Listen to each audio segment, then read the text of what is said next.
In this assignment, we would be discussing a problem related to 2D array. Here, we will calculate the sum of two matrices. As we know, a matrix is a two-dimensional array. So let us try to code for it. Let us first include our header files and start with our main function. Here we would declare two two-dimensional arrays, one for each matrix. Let's say we have an array of 2 by 2. Name of the first array is A1, which is of dimension 2 by 2. Let us declare our second array, that is A2, which will also be of dimension 2 by 2. And we have a third array, that is end result, which will also be of 2 by 2, which will be storing the resultant addition of these two matrices. First, we need to tell the user to enter the elements for first matrix. Elements of first matrix. Now we need to scan all the elements for the first matrix. For that, we know we need two nested for loops. For that purpose, we will be needing two counters.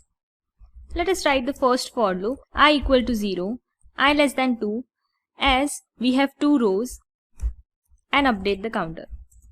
Similarly comes the second for loop inside the first, j equal to 0, j is less than 2 as we have two columns, and update the counter. Here we would scan data of type integer and we would store it at the address of a1i of j. Now this ai of I and j means the element present at the ith row and jth column. Initially, I would be equal to 0 and j would be equal to 0.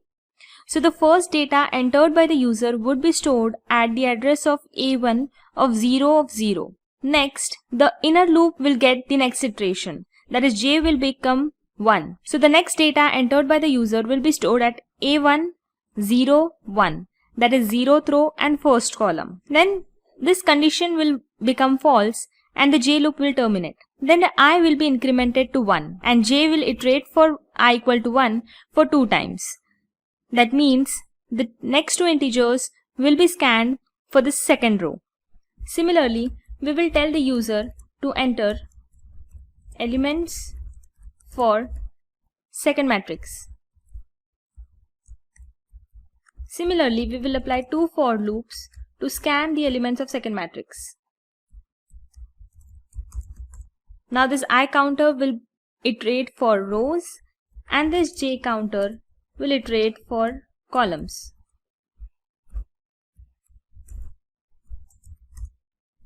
We would use scanf %d, that is integer type of data, and we would be storing it in a2 ith row jth column element.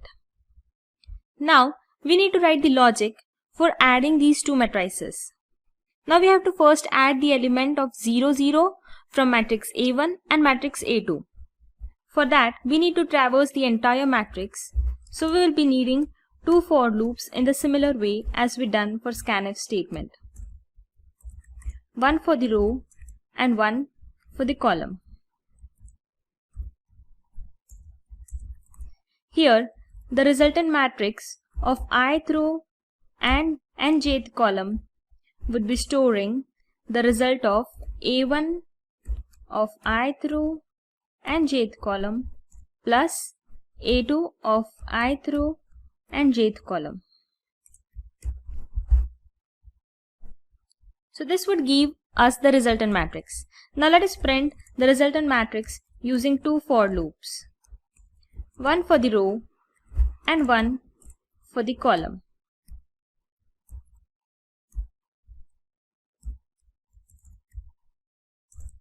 Printf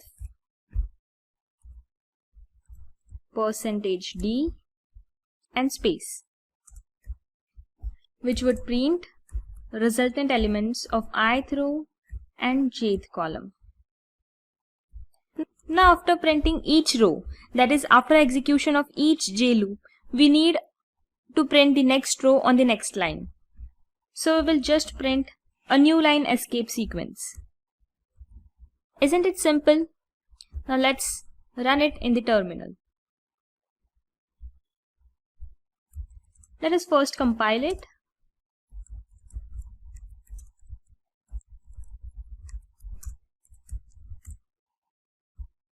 And execute it. So we need to enter the elements for first matrix. Let's say we have 1 space 3 in the first row and 4 space 6 in the second row. For the second matrix, we have 2 space 1 in the first row and 7 space 5 in the second row. So let's see the resultant matrix. So 1 plus 2 gives 3. This is the resultant matrix. 3 plus 1 gives 4. 4 plus 7 gives 11 and 6 plus 5 gives 11. So this is how we use two nested loops to scan, print and perform various operations on 2D matrices.